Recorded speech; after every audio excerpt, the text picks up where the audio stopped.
S'il vous plaît, c'est un beau jour que Dieu a fait pour nous. Oh, s'il vous plaît, nous sommes au mois de décembre. Nous voici pratiquement vers la fin de cette année. Réalisez combien Dieu est grand, combien Dieu est bon, combien Dieu est fidèle. Oh, 2020, quelle année! Mais Dieu est merveilleux. Oh, il est tellement bon. Seigneur, tu es digne de recevoir nos acclamations. Seigneur, tu es digne de recevoir la gloire qui t'est due. Car qui d'autre pouvait faire cela si ce n'est toi? Ton amour est fort, fort, fort, fort. Alléluia. Oh, nous t'aimons, Seigneur Jésus. Adorable Jésus. Alléluia. Amen. Voilà, allez. Il est bon, s'il vous plaît, d'écouter la parole de Dieu, n'est-ce pas? Il est tellement bon. Amen. Jérémie chapitre 30, versets 12 à 14. Puis nous allons lire le verset 17. Ainsi parle l'Éternel, ta blessure est grave, ta plaie douloureuse. Nul ne défend ta cause pour bander ta plaie. Tu n'as ni remède ni moyen de guérison. Tout ce qui t'aimait t'oublie. Aucun ne prend souci de toi. Car je t'ai frappé comme frappe un ennemi. Je t'ai châtié avec violence à cause de la multitude de tes iniquités, du grand nombre de tes péchés. Verset 17. Mais je te guérirai. Je panserai tes blessures, tes plaies, dit l'Éternel. Seigneur, bénis ta parole. Dispose nos cœurs à recevoir ta parole. Merci de nous ouvrir l'oreille, la bonne pour écouter comme écoutent les disciples. Guéris-nous au nom de Jésus. Amen. Merci. Asseyez-vous. J'étais en train de dire que, vous savez, ces mois-ci, il faut que ce soit un mois des actions de grâce. Un mois de louange, un mois d'adoration. Nous adorons notre Dieu. Nous l'exaltons, nous exaltons sa bonté. Et je crois que la manière dont nous allons célébrer la fin de cette année sera spéciale, particulière. Que dans toutes les mesures qui seront prises, on ne nous empêche pas de pouvoir vivre un réveillon formidable. Un culte d'action de grâce. Quelqu'un est d'accord avec moi, non? Parce que 2020, vous voyez, acclamons pour notre Dieu, il est bon.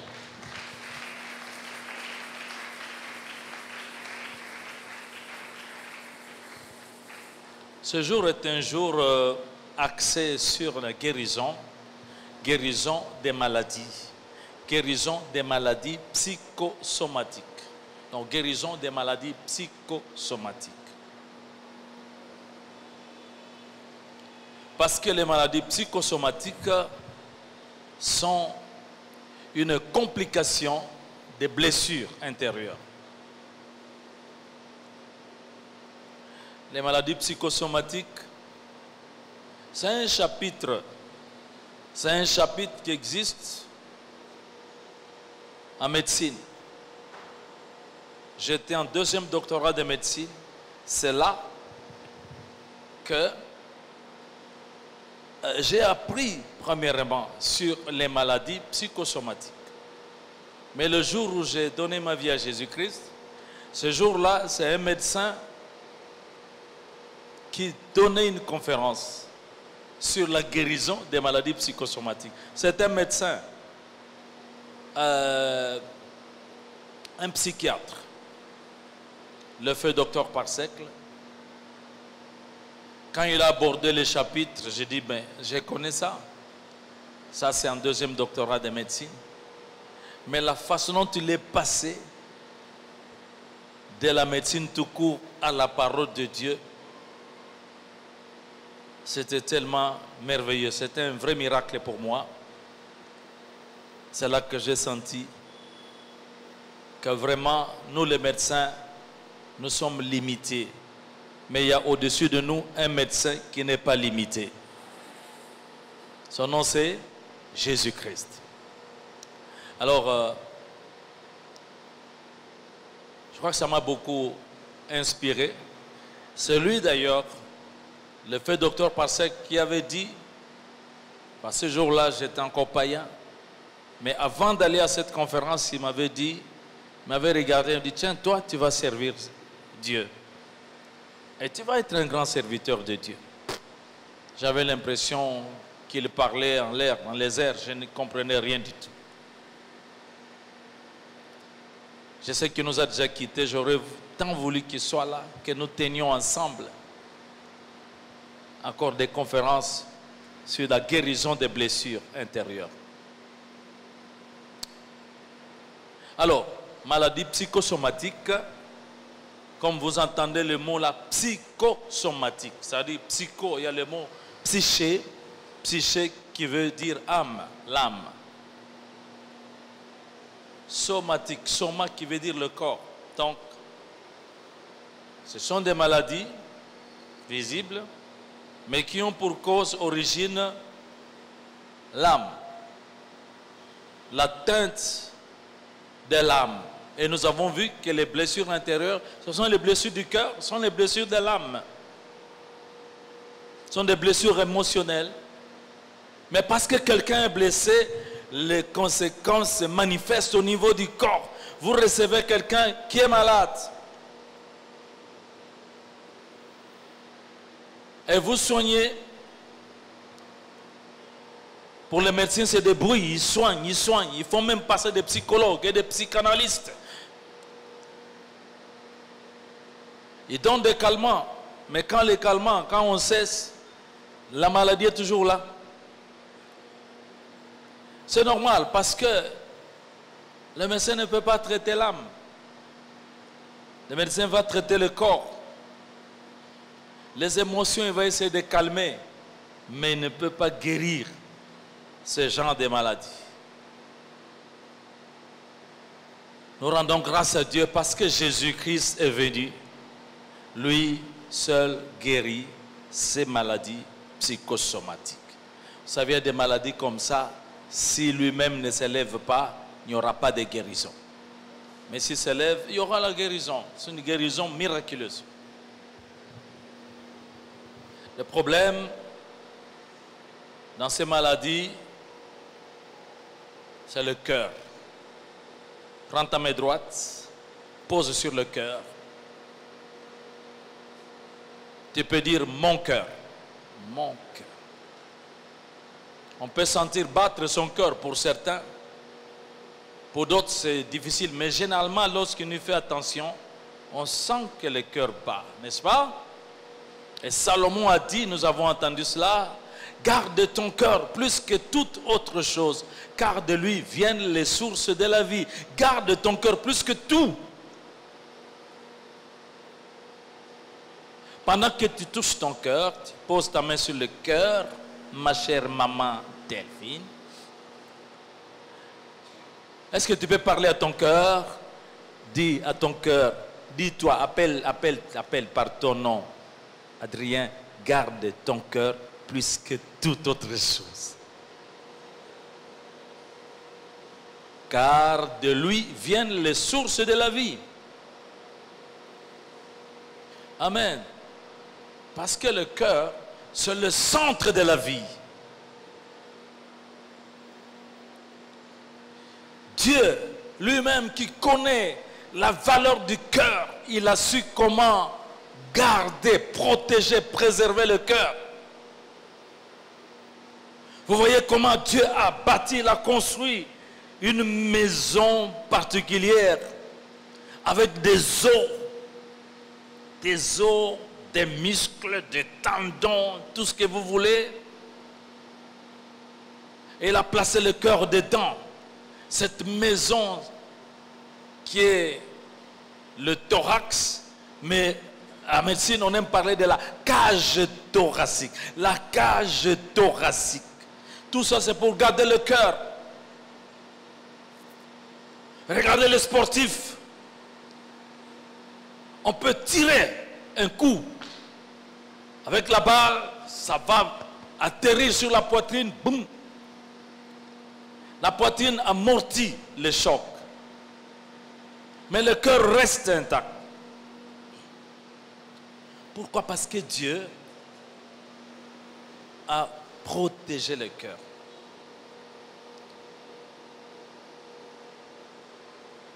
Ceux qui voient les combats de catch peuvent voir même le grand catcheur Big Show. On nous a dit qu'il pèse, cet homme-là, près de 250 kilos, mais peut marcher sur la poitrine d'un bout d'homme, comme l'autre catcheur qu'on appelle Rey Mysterio. Il est petit. Mais Big Show marche sur la poitrine, mais ça n'éclate pas, le cœur reste toujours intact. Vous voyez ça? Dieu a bien gardé le cœur.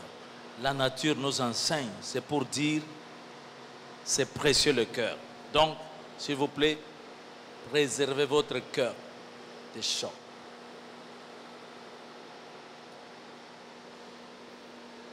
Le cœur, c'est le centre de la vie. Vous avez entendu, vous avez senti qu'il bat. Pour d'autres, il faut qu'on mette un stéthoscope pour mettre et sentir comment le cœur bat. Quand il bat comme ça, il fait son travail. C'est qu'en médecine, on appelle pompe cardiaque. Parce que le cœur pompe le sang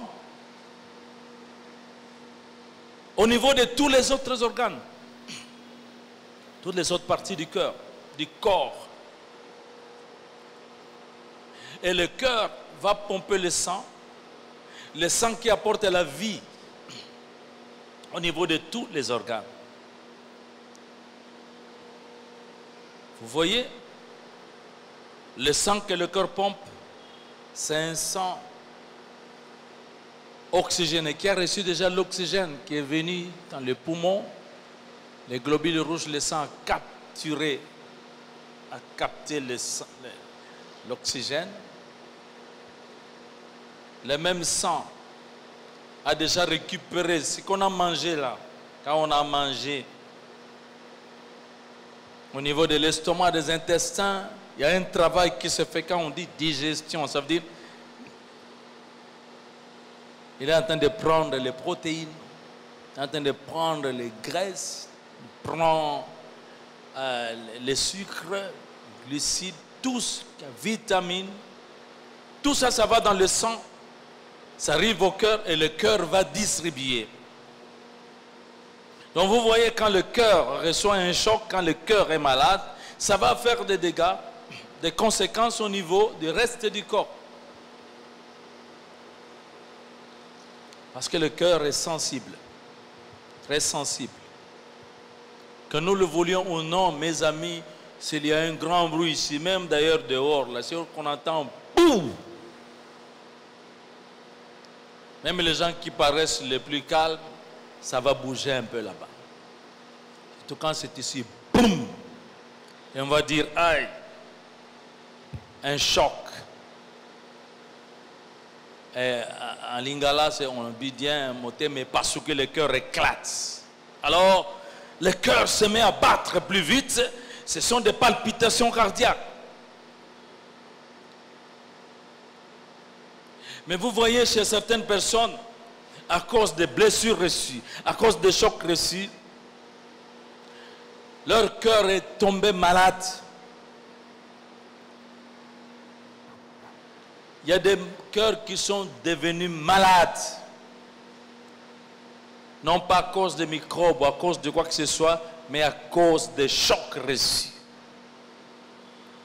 Ne voyez-vous pas parfois une simple nouvelle a fait que certaines personnes, à partir de cette nouvelle-là, peut-être la mort d'un proche, le cœur est devenu malade. Et le jour du choc, la personne s'est même évanouie, peut-être tombée par terre. A perdu connaissance. Mais le cœur a reçu un choc. Il y a des cœurs qui sont devenus malades. Je parle de ce genre de maladies-là, ces cardiopathies-là. Ça, les médecins savent, la médecine, ils savent qu'ils donnent des médicaments. Ces médicaments, c'est pour la vie. pour le reste de la vie. Parce qu'il n'y a pas un médicament qui va arrêter définitivement ces maladies-là. Il n'y en a pas. Il n'y en a pas.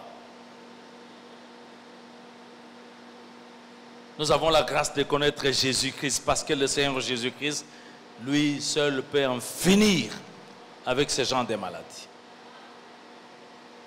Il envoie sa parole. Et sa parole guérit. C'est pourquoi il a dit que votre cœur ne se trouble point.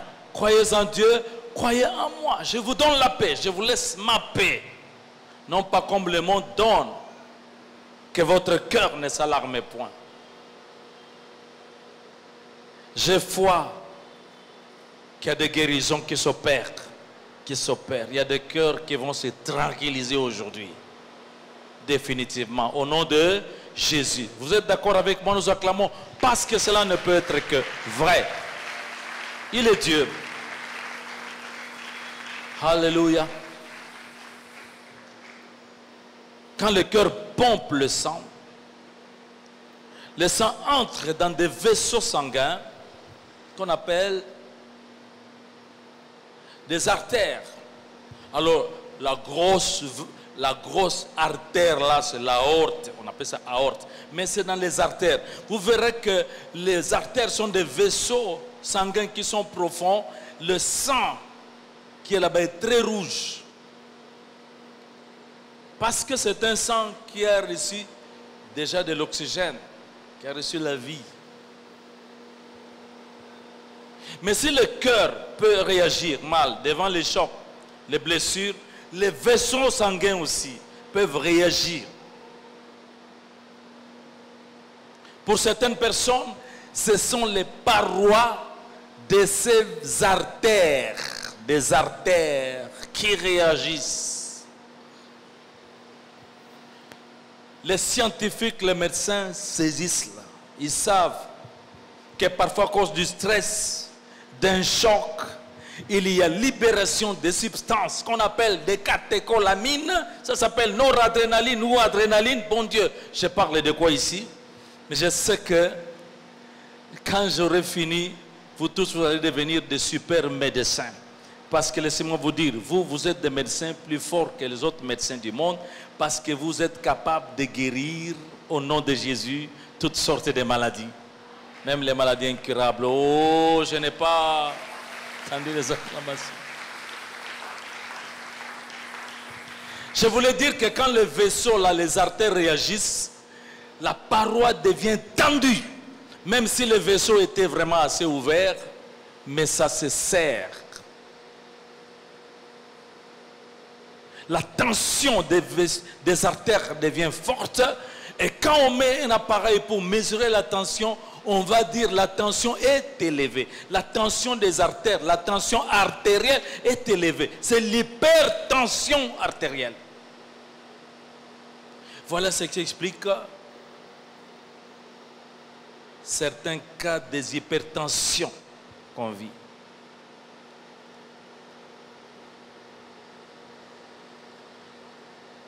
Écoutez les médecins, écoutez les scientifiques. Quand ils parlent de l'hypertension, ils vont vous parler des différentes causes, mais ils vous diront toujours qu'il y a des causes inconnues.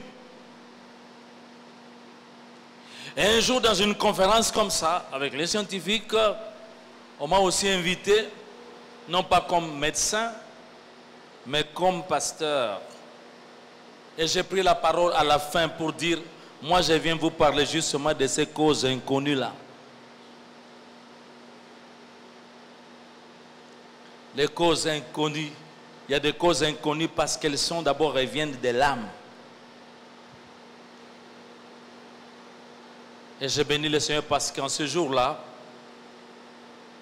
j'ai demandé à mes aînés et à mes professeurs qu'au-dessus de nous tous, je leur ai dit qu'au-dessus de nous tous, il y a un médecin qui lui, non seulement sait tout, mais il nous a même créé.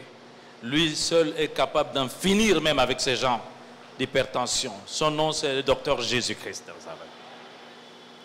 Et vous devez donner votre vie à Jésus-Christ. Et ils étaient nombreux aussi, vraiment, très humblement, à donner leur cœur à Jésus-Christ. Jésus guérit l'hypertension. Je sais qu'il y a toutes sortes de traitements qu'on propose. On va chaque fois recommencer, on revient, on recommence. Mais quand la cause, mon ami, elle est due à un choc, à une blessure intérieure, il n'y a que Jésus qui peut en finir. Alléluia. C'est pourquoi aujourd'hui, je vais faire une prière pour menacer l'hypertension ou l'hypotension, parce que d'autres réagissent, la tension baisse. Trop sensible, hein? Va menacer. L'hypertension, comme à ce jour-là, quand Jésus a menacé le vent et la mer, ça s'est calmé. Mais si vous regardez votre cou là-bas, vous verrez qu'il y a de gros vaisseaux sanguins qui vont à la tête. Parce que le cerveau, c'est l'organe le plus gourmand qui demande beaucoup plus de sang, mine de rien. C'est pourquoi certains, dans les cas de choc, réagissent au niveau de la tête. Au niveau de la tête, sont des maux de tête, des céphalées, qui ne finissent pas avec les antimalariens. Même avec Artemisia, ça ne finit pas. Parce que la cause, ce n'est pas la malaria. La cause, ça vient de là. Là, cœur. D'ailleurs, quand vous touchez là, où ça fait mal, vous allez entendre que vous allez sentir que ça bat au rythme du cœur. La médecine parle souvent des migraines, des choses comme ça.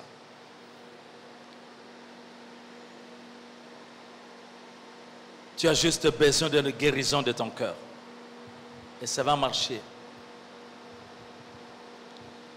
Et quand je parlais de l'hypertension, vous voyez, ça peut faire des dégâts aussi au niveau de la tête. Parce que quand la pression du sang augmente dans les artères, ça fait des effets au niveau de la tête. La tension augmente. Les gens qui souffrent de la tension artérielle, ils ont des maux de tête. Ça frappe fort. Et puis il y a des brouillards, parfois des vertiges. Et il y a un grand danger. Parce que là, dans le cerveau, je vous dis, dans la boîte du crâne, il n'y a de la place que pour le cerveau, rien d'autre. Si autre chose se met là-bas, il y aura des complications. Vous verrez que quelqu'un se met à faire de l'épilepsie ou bien une paralysie. Et quand la tension monte trop, les petits vaisseaux sanguins, les petites artères qui sont dans le cerveau, ce sont les vaisseaux les plus petits. Quand la tension, la pression des artères monte trop forte, la pression sanguine, ça peut éclater. Quand ça éclate, même un tout petit vaisseau, il sort, même une goutte de sang, une petite goutte de sang, et ça suffit pour provoquer ce qu'on appelle accident vasculaire cérébral, AVC, AVC, AVC, AVC. Combien de gens aujourd'hui souffrent des AVC à partir d'un choc, à partir de situations difficiles, à partir de mauvaises nouvelles, à partir des soucis, parce que le cœur est traumatisé. Laissez-moi vous dire, j'ai une grande joie, je le dis en tant que pasteur, c'est vrai, mais en tant que médecin, un spécialiste, je le proclame tout haut, Jésus peut en finir avec ses problèmes, peut guérir. Quand il guérit parfaitement, la personne est restaurée. On ne peut pas l'acclamer?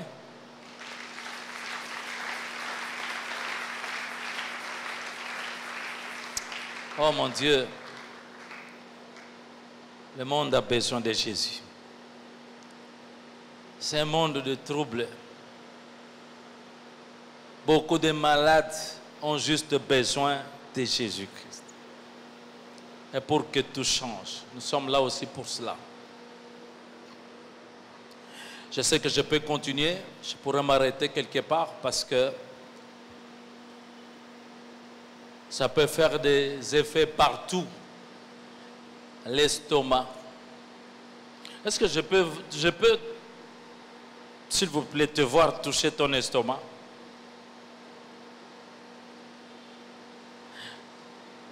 Bon, tantôt la main est au-dessus, tantôt un peu plus bas.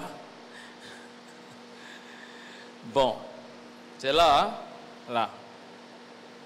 Mais vous savez, quand l'estomac est touché, l'estomac pleure. Ah, l'estomac est très sensible aussi. Pourquoi? L'estomac est très sensible aussi parce que, mauvaise nouvelle, problème, nervosité, tout cela. L'estomac pleure et les larmes que l'estomac produit, ça s'appelle le suc gastrique. C'est un liquide, mais quand vous examinez au laboratoire, c'est un acide. Ça s'appelle acide chlorhydrique. C'est ça qui brûle. Quand ça sort, ça brûle. C'est pourquoi les gens disent, moto, c'est chaud, c'est chaud, c'est chaud. C'est l'estomac. Et ça fait mal, parfois jusque dans le dos. Et quand il y a une crise de gastrite, la personne a des difficultés pour prendre une position.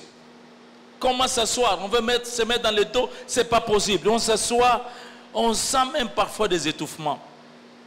C'est un grand problème dans ce monde. C'est un grand problème dans cette ville où il y a tellement de stress, de problèmes stressants. La gastrite. La gastrite qui se complique parfois avec des ulcères. Ulcères. Quand ça continue à brûler, ça va faire des plaies, ce qu'on appelle des ulcères. Et quand il y a des ulcères, ça fait même des crampes, étouffement. Ça fait mal, très douloureux. Quelqu'un peut penser qu'il va mourir en ce moment-là. J'en sais quelque chose. Alléluia. C'est chaud. Mais si tu crois aujourd'hui, il y aura le rafraîchissement de l'estomac par le rafraîchissement du Saint-Esprit de Dieu et de la parole de Dieu. Alléluia. Vous savez que le cœur et l'estomac, ce sont des voisins. Hein? L'estomac, c'est juste un peu en dessous du cœur. Et les scientifiques m'écoutent. Le nerf 10, nerf pneumogastrique, il fait fonctionner le cœur, il fait fonctionner aussi l'estomac. C'est pourquoi les deux organes, les gens qui souffrent de l'estomac peuvent être sujets aussi à des palpitations cardiaques et vice-versa, les gens qui ont des problèmes de cœur peuvent aussi avoir des problèmes de l'estomac.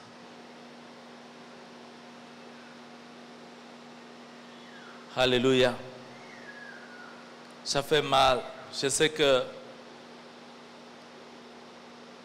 tu connais déjà tous les produits de gastrite, plus que même les médecins. Je parle ici des gastrites qui sont dus à des soucis, à des chocs reçus. Mon ami, ne crains pas. Il y a encore un médicament qui reste, la parole de Dieu. Fais bien attention parce que quelque chose est en train de changer dans ton corps. Nous avons besoin de santé. Ça va prolonger la vie. Ne vous inquiétez de rien. Qui, de par ses inquiétudes, peut prolonger sa vie, même de quelques minutes, la durée de sa vie? Ça veut dire que les inquiétudes, les soucis, les chocs peuvent raccourcir la vie. Et la vie devient courte. Qui veut mourir aujourd'hui? Qui veut mourir? Qui veut vivre? Alléluia. Qui croit, qui voudrait bien traverser, aller en 2021, s'il vous plaît? Alors que la paix de Dieu qui surpasse toute intelligence puisse garder ton cœur et tes pensées en Jésus-Christ. Alléluia. Reçois ta guérison. Reçois ta guérison. Amen. Juste en dessous des l'estomac, ce sont les intestins. Il y a des gens comme ça. Moi, je dis, comme je l'ai dit, j'ai avoué que dans ma vie, j'avais remarqué déjà que quand je suis surchargé, mes intestins réagissent. Et donc, je dois me gérer à ce niveau-là. D'ailleurs, pour certaines personnes, quand il y a des problèmes, c'est les intestins qui bougent. Quand les intestins bougent, tu dois aller à la toilette. Tu dois aller évacuer. J'ai souvent parlé des témoignages de cette femme. Je reviens souvent sur ce témoignage. Ça fait longtemps, je pense en 1992, je l'avais reçu. Quand vous la voyez, c'était vraiment le sida. Le sida, à l'époque, c'était beaucoup plus fréquent. Sida, comment on reconnaissait le sida? Diarrhée, fièvre, amaigrissement, ainsi de suite. Elle avait ça, elle était pâle. Je lui posais des questions. Mais elle m'a dit aussi, pasteur, je ne souffre pas de sida. On m'a fait les examens. Mais si je suis devenu comme ça, c'est mon mari. Des paroles de mon mari, ça me tue. Même au loin, quand il parle déjà, je sens comme des coups de poignard dans mon estomac. Et quand il me parle, ça me fait des troubles digestifs. Je dois aller évacuer. Je fais la diarrhée. Et ça m'a fait perdre du poids comme ça. Ce sont les intestins. S'il y a des médecins ici, ils savent qu'en médecine même, pourtant ces choses sont là décrites. Il y a une maladie qu'on appelle maladie de Crohn. Autrement dit, intestin irritable. Et autrement dit, intestin qui se fâche. Quand l'intestin se fâche, diarrhée. Et les médecins vous diront souvent que la cause est inconnue. Moi, je parle d'une cause bien connue. Certaines personnes réagissent comme ça devant les chocs de la vie, des blessures, des déceptions. Et donc, si c'est ainsi, il n'y a que le Seigneur qui peut en finir. Il faut que ça finisse. On ne t'opérera pas, ça partira. Est-ce que puis-je vous rappeler que ce jour est un jour de guérison et qu'alors que je parle, il y a un travail spirituel qui s'est fait. Docteur Jésus avec ses anges sont en train de travailler, sont en train de réparer. Bon Dieu, merci. Tu dois terminer cette année en très bonne santé. On a entendu Amen sur Amen. Alléluia. Chez les autres, au lieu de la diarrhée, boum, ça s'arrête, tout s'arrête. Plus de sel. Un jour, 2 jours, 1 semaine, 2 semaines, ça s'arrête, terminé. L'intestin réagit comme ça. Et une plus grande conséquence à cela, toutes ces constipations peuvent aussi entraîner l'apparition des hémorroïdes. Les hémorroïdes. C'est un problème, c'est douloureux, ça cause des problèmes dans la vie de certaines. Vous savez qu'à cause des hémorroïdes, il y a de l'impuissance sexuelle, il y a de la frigidité, ça fait perdre l'appétit. Ceux qui souffrent des hémorroïdes prennent des bidons et des bidons de ginger, tangawizi, sans que ça ne finisse vraiment. Surtout la médecine moderne. Je me souviens du temps où j'étais tout le temps dans les blocs opératoires. Nous avons opéré les hémorroïdes internes. Mais déjà, vous faites l'opération, vous coupez, vous, mais complication, la récidive, ça revient. Mais quand Jésus guérit des hémorroïdes, il n'y a plus de récidive, c'est parti. Mais il n'a pas besoin de cicatrices. Pour cela, une parole suffit. Alléluia. Mais je crois que j'ai souvent témoigné d'un jour où j'ai parlé de ces choses, c'était à Bandal. Quand je décrivais ces choses, j'ai parlé des hémorroïdes. Et puis j'ai prié. Je crois que pendant la prière, le Saint-Esprit m'avait inspiré de dire simplement « hémorroïdes, rentre !»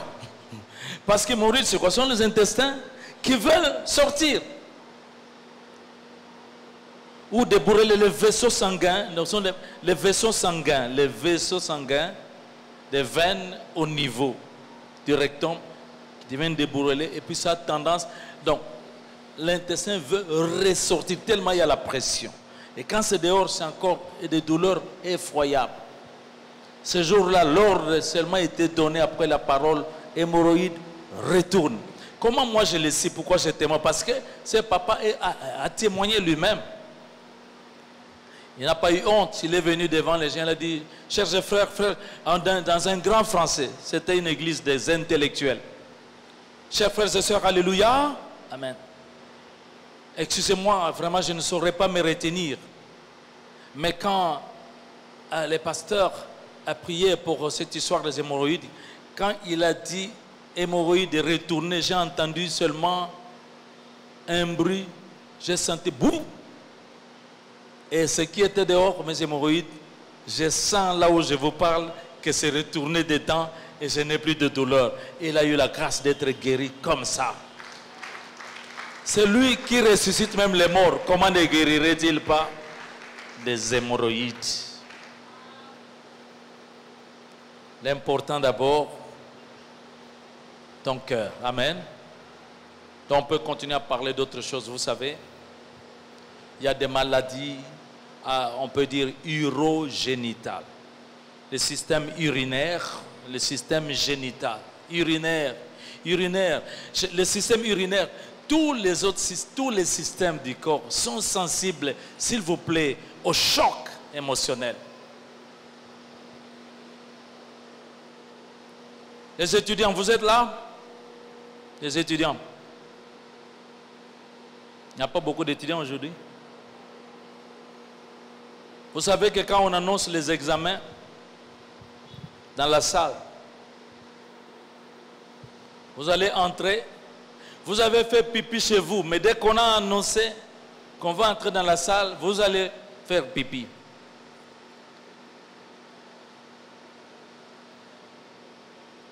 Comment tout d'un coup, ça déclenche l'événement? Et même un enfant, non? Vous tapez, toute la petite culotte est mouillée. Quelle relation entre la petite fessée et l'urine qui se répand? L'homme, mes amis, ce n'est pas juste le corps. L'homme, c'est l'âme aussi. C'est l'âme. Il y a des gens, quand vraiment les soucis les rongent, quand les problèmes les rongent, ils vont faire pipi plusieurs fois la nuit. Même le jour, plusieurs fois. Plusieurs fois. Pour certains, c'est allé jusqu'au diabète.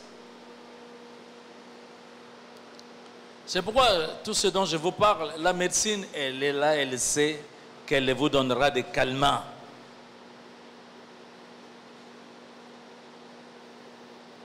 Moi, je ne vous parle pas de calmants. Moi, je vous parle de la bombe de Galate. Ah, mon Dieu.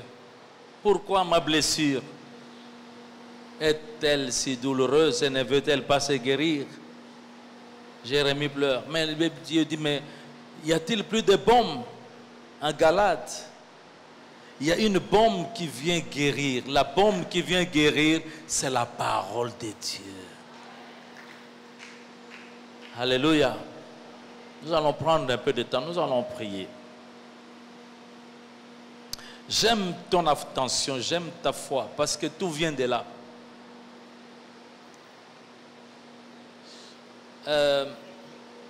génitale. Je dis toujours, bon, les femmes aussi ont leurs... Quand elles sont sensibles, quand elles sont dérangées dans leurs émotions, ça peut perturber leur système mensuel, les règles. Une femme peut régler à une date qui n'est pas prévue.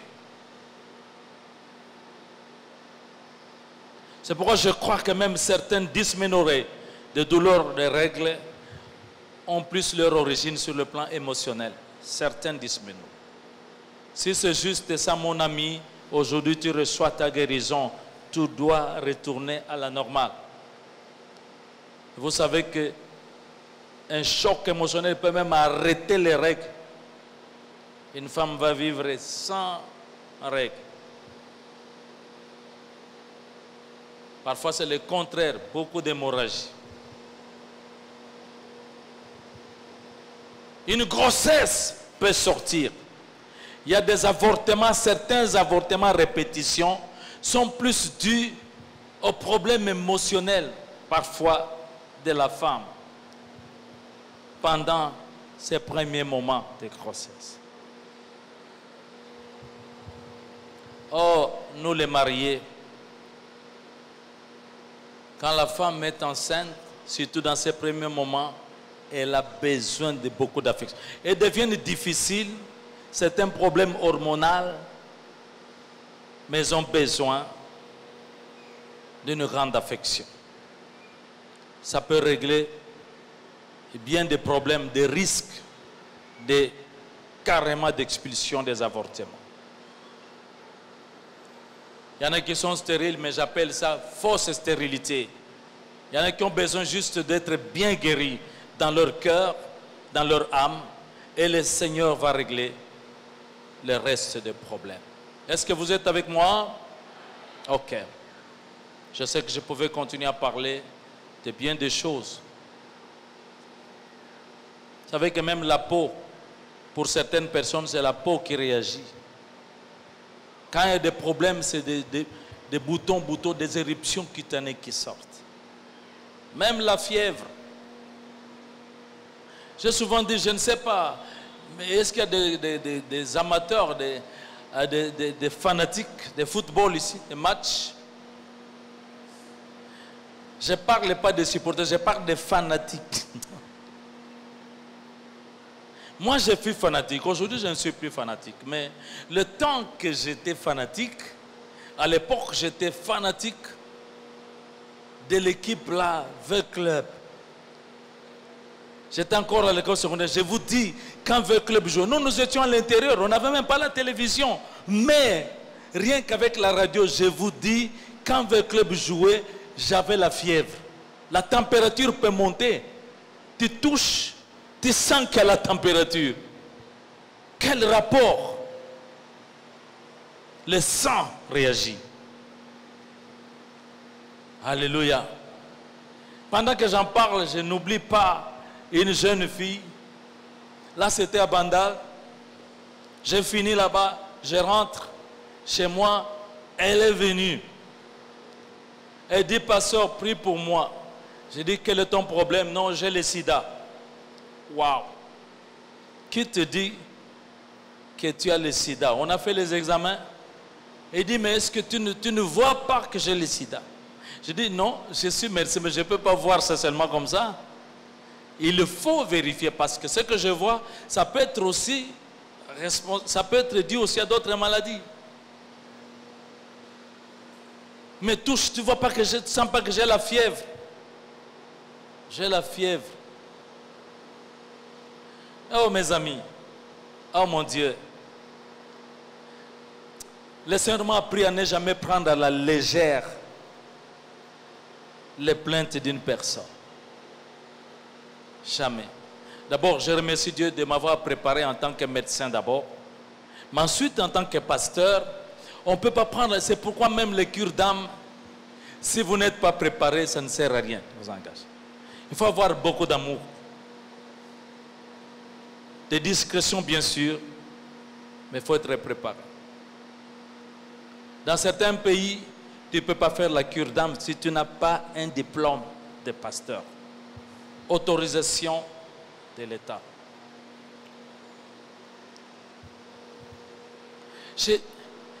Je parle avec cette jeune fille.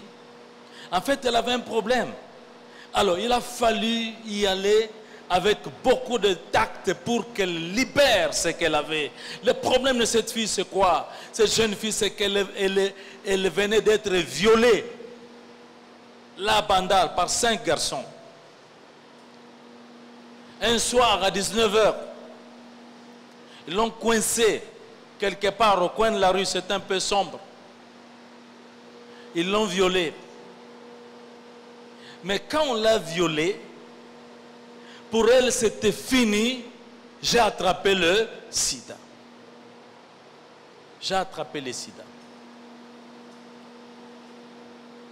Alors parce qu'elle a pensé de sida, sida venait en elle, elle commençait à faire de la fièvre. Fièvre sans virus de sida. Il y a des fièvres où il n'y a pas un virus. Je vous le dis. Parce que la fièvre, c'est un système, c'est un coin du cerveau qui est touché, un centre du cerveau, et ça provoque la fièvre. Il a fallu lui parler. Je dis, maintenant, moi, j'ai le double avantage d'être médecin aussi. Je lui dis, voici les signes du sida.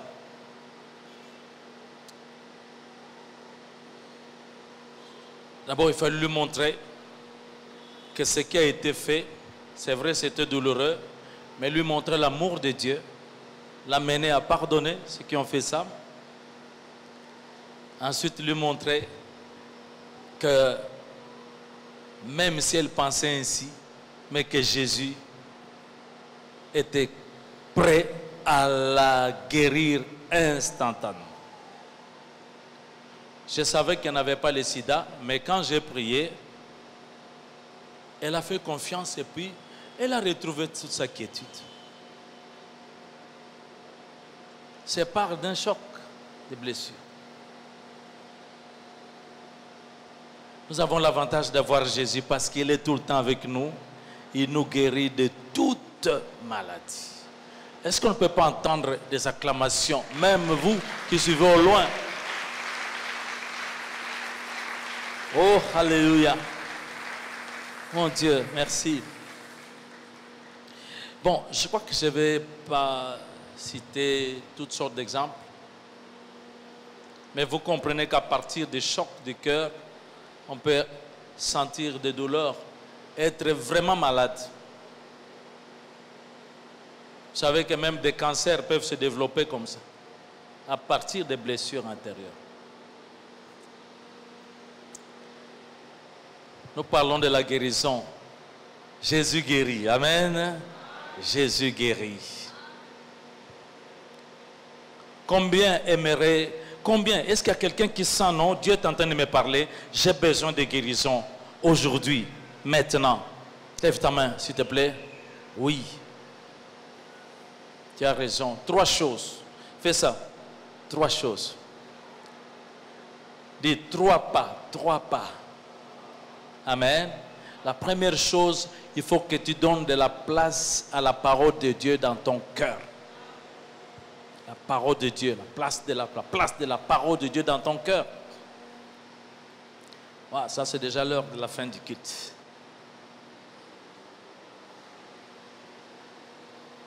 Proverbe chapitre 4, versets 20 à 22. J'aime ça. Proverbe 4, versets 20 à 22.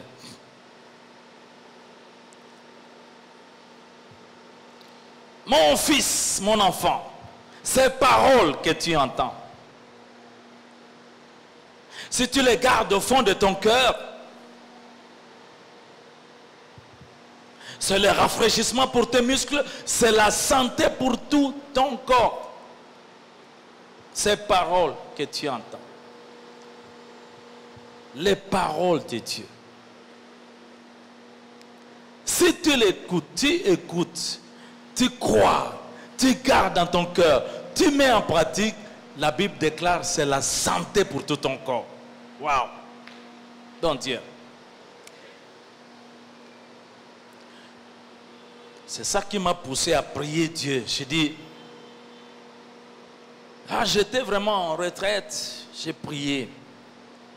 J'ai dit, mais c'est comme si le Seigneur m'avait ouvert les yeux, la compréhension pour regarder, pour m'amener un peu à leur époque, à l'époque des apôtres, des disciples avec Jésus. J'étais en train de me rendre compte qu'effectivement, je n'ai lu nulle part où un des 12 apôtres de Jésus était tombé malade. Même pas la fièvre, même pas le mal de tête. En tout cas, ce n'est pas écrit. Mais par le Saint-Esprit, il m'a fait comprendre que c'est ainsi. Mais pourquoi, Seigneur? La seule réponse du Seigneur, c'est parce qu'ils étaient tout le temps avec moi. Même Judas Iscariote, ils étaient avec lui. Vous savez que les apôtres du temps avec Jésus, ils ne gênaient pas. Pourquoi devaient-ils gêner? Parce qu'il était avec lui. Celui qui devait chercher dans la prière était là avec eux. Hey, Seigneur, donc il est possible quand même de vivre aussi en bonne santé, sans attraper les maladies. J'ai examiné ma vie, j'ai examiné la vie des gens. Quelque part, la maladie, quelque part, ça arrive quelque part, nous n'avons pas vraiment mis en pratique toute la parole de Dieu. Nous avons parfois pris des charges sur nous que Dieu ne nous a pas données. Il a dit, mon fardeau est léger.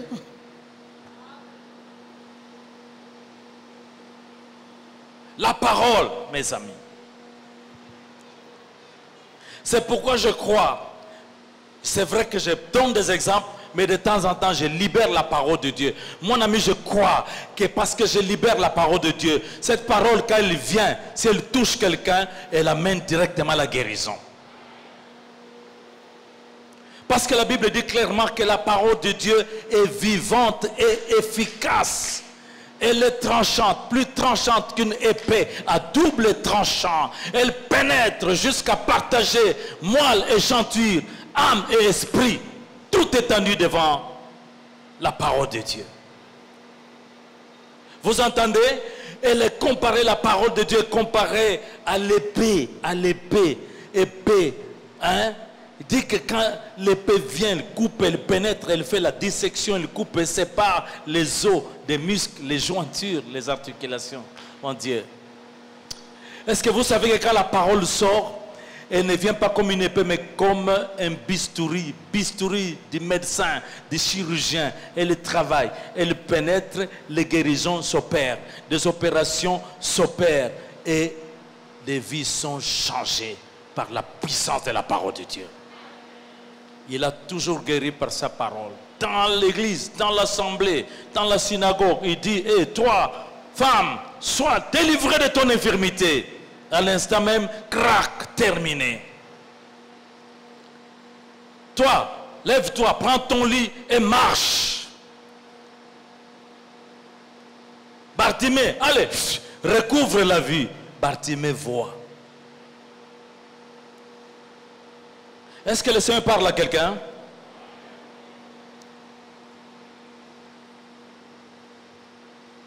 Les centenaires romains, j'ai prêché sur la foi que Dieu admire. Cet homme, il a compris ce dont nous parlons ici. Il a fait venir Jésus pour aller guérir son serviteur qui était mourant. Jésus arrive, cet homme se met à la porte, il dit non, non, non, je ne suis pas digne qu'il entre dans ma maison, mais dis seulement une parole et mon serviteur sera guéri. Dis seulement une parole.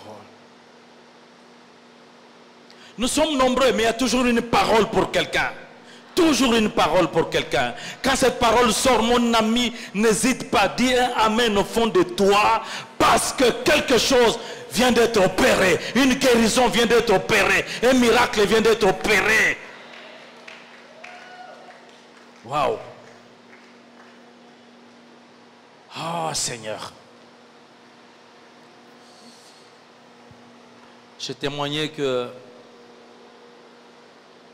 quand nous étions encore dans les ciné-stars là-bas, il y a une femme qui m'a vu, elle avait des problèmes, elle a fini par me voir et dit, mais pasteur Israël, j'ai commencé à me fatiguer de venir dans ton église ici. Mais je ne sais pas ce qui me pousse toujours à revenir. Je vais, mais je reviens toujours. Parce que chaque fois que je viens ici, quand tu ouvres ta bouche, tu parles de moi.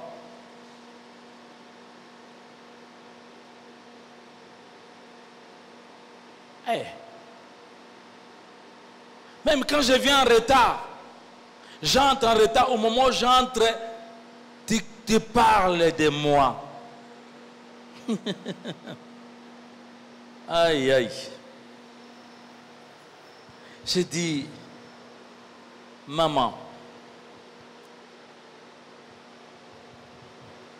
ce que je dis ici, j'ai prié, j'ai préparé dans la prière chez moi, à la maison. Donc quand je viens, je ne sais pas dire qui sera présent ou qui ne sera pas présent. Et puis, regardez, du monde. Est-ce que je vais vraiment, Dieu va m'envoyer juste pour parler à une personne? Mais si tu sens ça, c'est que tu dois être contente parce que Dieu est en train de te parler. Le Seigneur te connaît. Le Seigneur te connaît. Nous bénissons Dieu parce qu'elle a persévéré. C'était une femme qui était deuxième femme d'un grand général d'armée. Mais Dieu lui demandait de sortir de ce mariage. Elle est sortie. Un jour aussi, je lui ai parlé.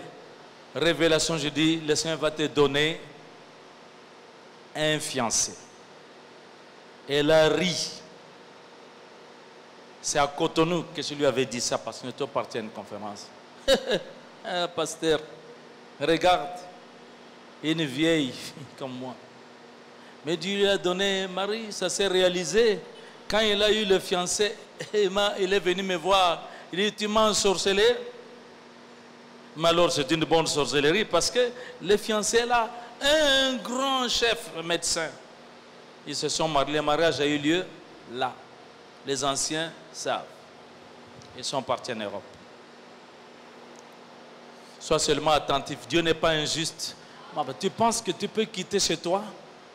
Tu veux écouter Dieu et Dieu ne pas te parler? Il t'aime. Il connaît tes désirs, tes besoins. Il connaît ta souffrance.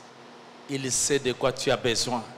Quand tu sens quelque chose, ne pense pas que le prédicateur s'est informé, mais Dieu est informé de tout. Celui qui t'aime, qui te parle. Reçois ta guérison en ce jour. Alléluia. Alors, deuxième chose pour la guérison. Le premier pas, c'est la place de la parole de Dieu. La parole de Dieu. C'est la parole qu'il va utiliser. Sois attentif. Deuxième, il faut prier.